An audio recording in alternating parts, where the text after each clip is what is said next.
Florencia Alba.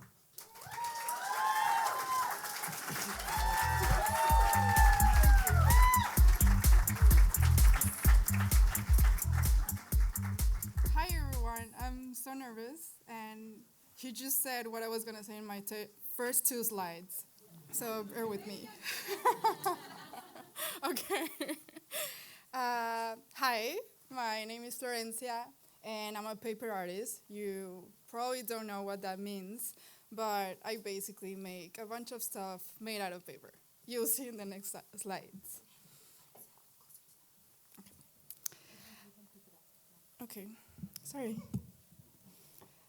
The first three things that I want you to know about me is that, like they said, I'm Mexican. I was born and raised in Mexico, and I'm very proud of that. And I try to feel everything I create, all my artworks, with a bunch of color just to remind myself that I'm from there.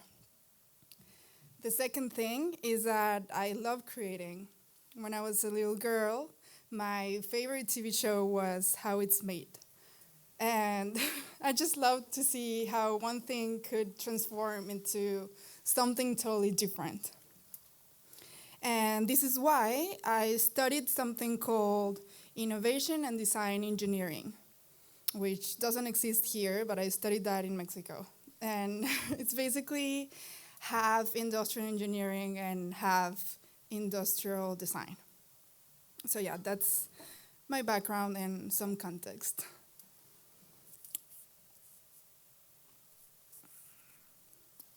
My awakening as a creative person happened in my first semester of university. I had to create a poster that represented Mexico for a contest, and I created this image, and I don't know why, but I actually won. And this was published in billboards and bus stops all over the country. So this was the first time that I realized that not only I could transform an idea into something tangible, but I could also motivate an emotion into anyone that interacted with whatever I created.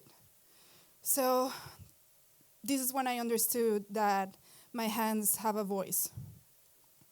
And this is my passion, and this is the reason why I love paper so much. Now, to deep dive into my topic, I want to share with you a phrase that comes to my mind very often that says, usar las direccionales es gratis, which means turning your blinkers is free. And I know it doesn't have to do anything with this, but this is a phrase that helps me keep my momentum, and it's a reminder that the steering wheel is in my hands and that I can turn whenever I want to.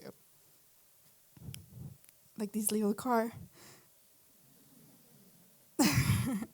I can turn my blinkers on, let everyone know that I'm turning, and actually change my path.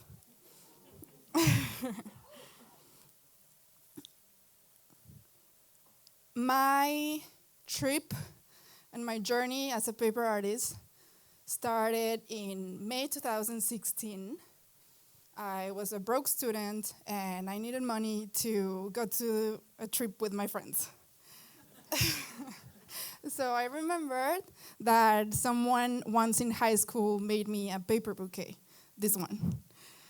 And so I replicated it 30 times, and I created those little arrangements for Mother's Day, and I sold them all. It was a hit, and I thought that was it. And I definitely didn't know that almost 8 years later, I will be still cutting paper.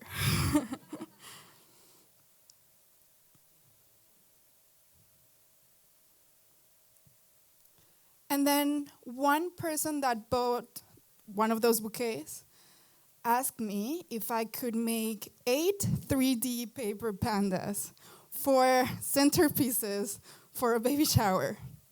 And I had no idea how to make them, but I didn't know how to say no at that time. I still struggle with that, but I Googled how to make a 3D paper panda.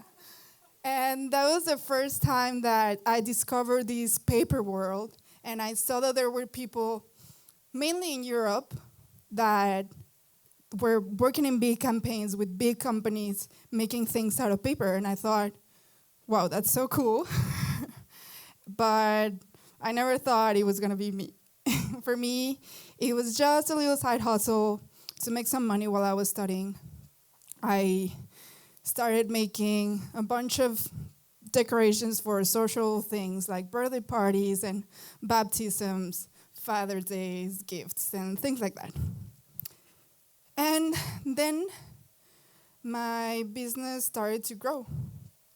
And suddenly, I was doing big installations for nightclubs and window displays for shops, installations for malls and festivals. And I was cutting paper during class, and somehow it became my full-time job. Almost by accident. I didn't plan it, I swear. And then I came to encounter the first stop sign in my career. At this time, I was finishing my specialty, and I started dating this hottie. His name is Oscar, and he happened to live in Canada. So, and spoiler alert, he's now my husband, and also future father of my baby.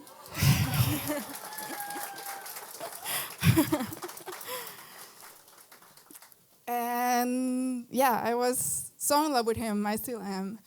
And I packed my bags as soon as I finished university and moved to Toronto with him. That was all right. And so this was completely a new territory for me. I didn't know anyone. I didn't have any connections. I didn't even have a work permit. But I really wanted to make my business work. I wanted to try at least.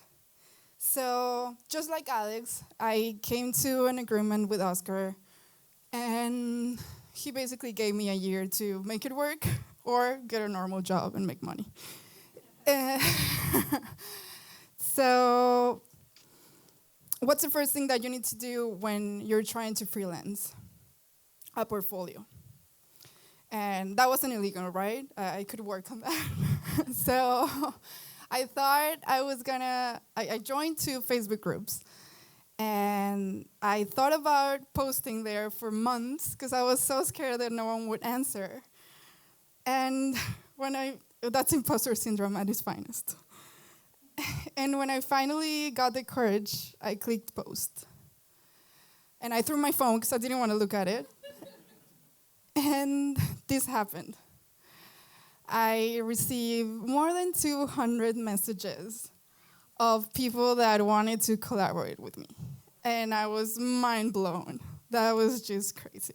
It still blows my mind. So what I did is I made little groups of creatives, and like a photographer, a makeup artist, a set designer, a food stylist.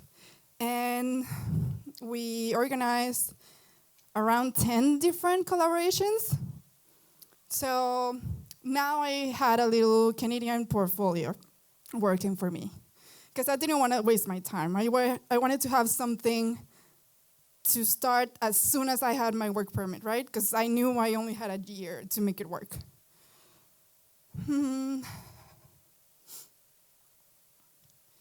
then the moment came, and I finally got my work permit right at the beginning of COVID. Thank God.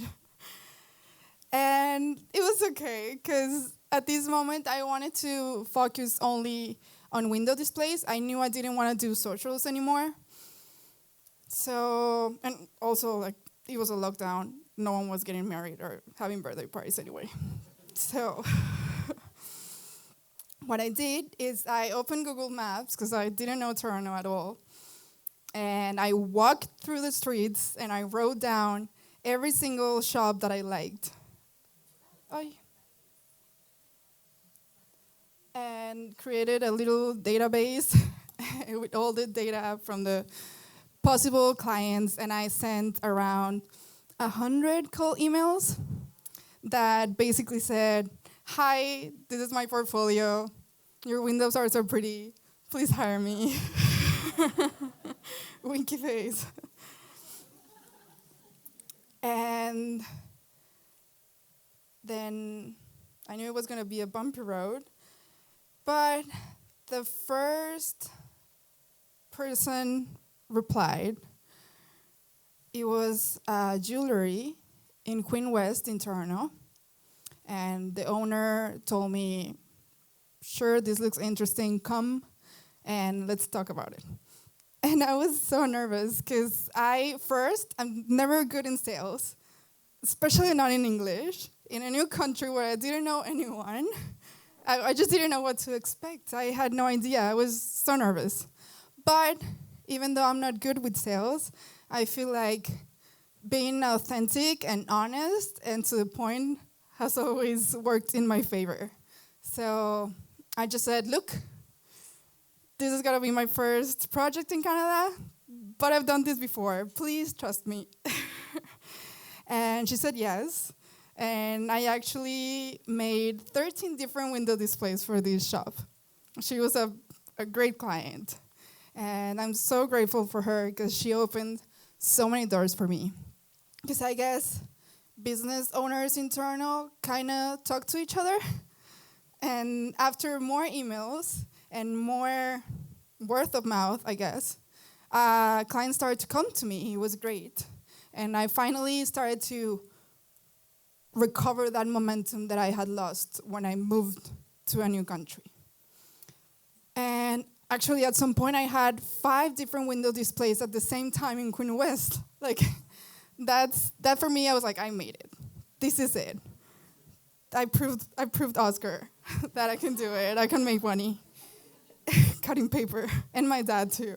Because he was like, "Is she going to be okay?" I also worked with Pokey at that time. And I sent those props to LA.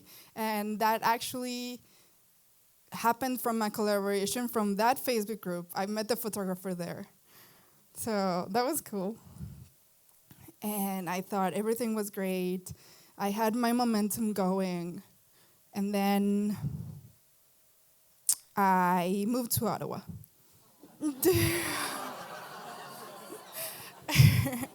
We moved here because Oscar grew up here. His family lives here. And we knew we wanted to settle down here. Sorry, guys. I was very disappointed.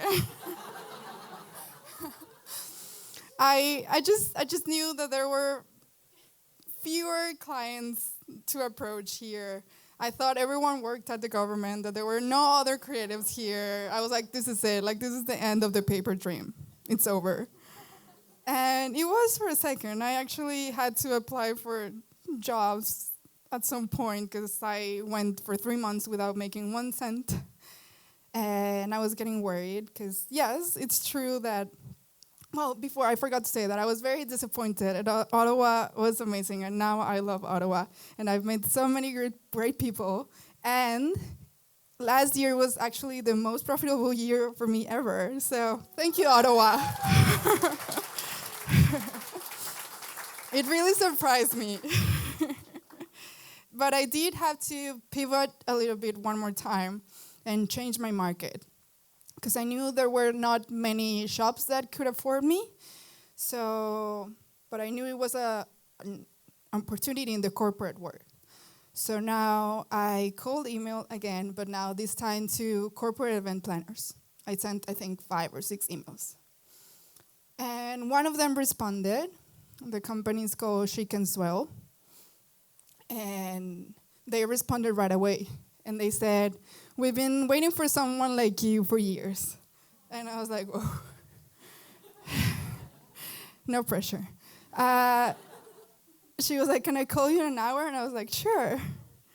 And she called me and she gave me 3 big projects right away. And she has been my best client in Ottawa so far. She opened the doors for me, and they hired me for Ottawa Tourism to make this booth for Ottawa Tourism. Through them, they also opened the doors for me at the Westin to make this installation for them. And I felt like everything was going great again. Even better than Toronto, honestly. So many big projects started to come my way. This is all last year now. These were some sculptures for Audi that I made for an event. Then I actually worked for Prada 4 times, doing brand activations at their store. I thought, when I got that email, I thought it was spam, but I guess it wasn't.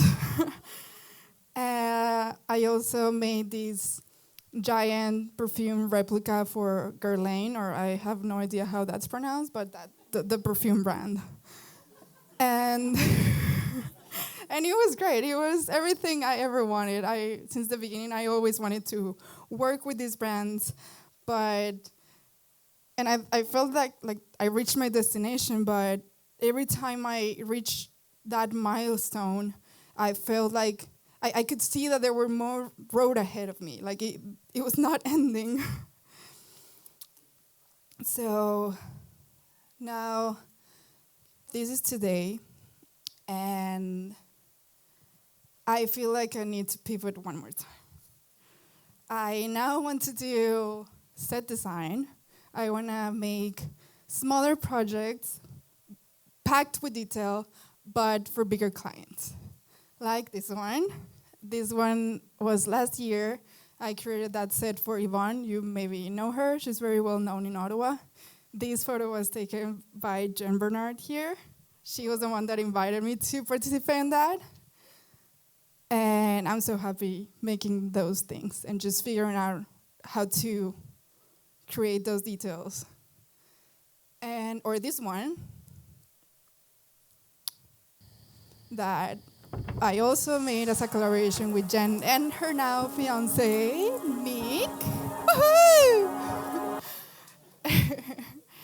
And also last year, I had the opportunity to participate in my first art show, because everything I've ever made was always for a client. I never ever considered myself an artist, because I never did something just because I wanted to. So this was the first time, and I loved it. It was a great experience, and it allowed me to connect with people in a deeper way, and I want to do more of that in the future.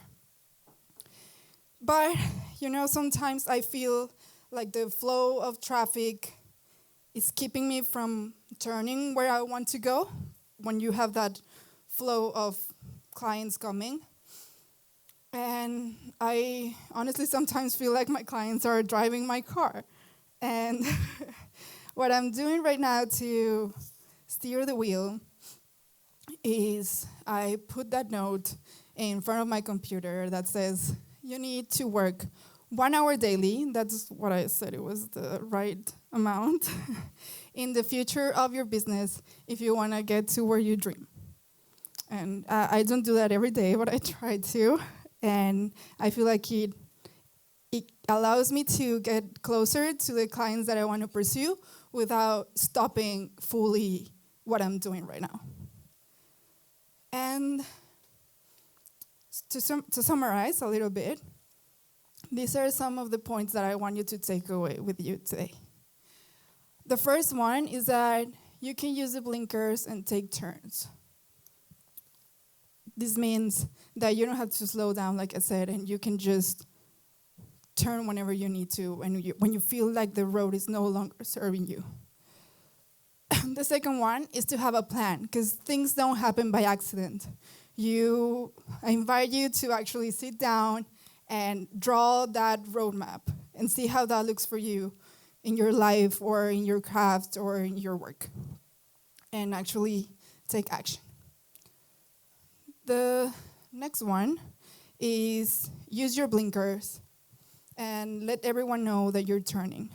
This also means manifesting out loud, and that works for me because you never know who's going to be your next client or where you're going to find them. So just let everyone know where you're going. And then look ahead, see what's coming next. Because sometimes we're hyper-focused on what we're doing in the present that we kind of forget where we're going or who we want to become in the future. So just, I don't know if you need a note or a song or I don't know what you need to remember that for yourself, but do it. And last one, but most important one, remember that the steering wheel is in your hands and that you're in control. And that's all. Thank you.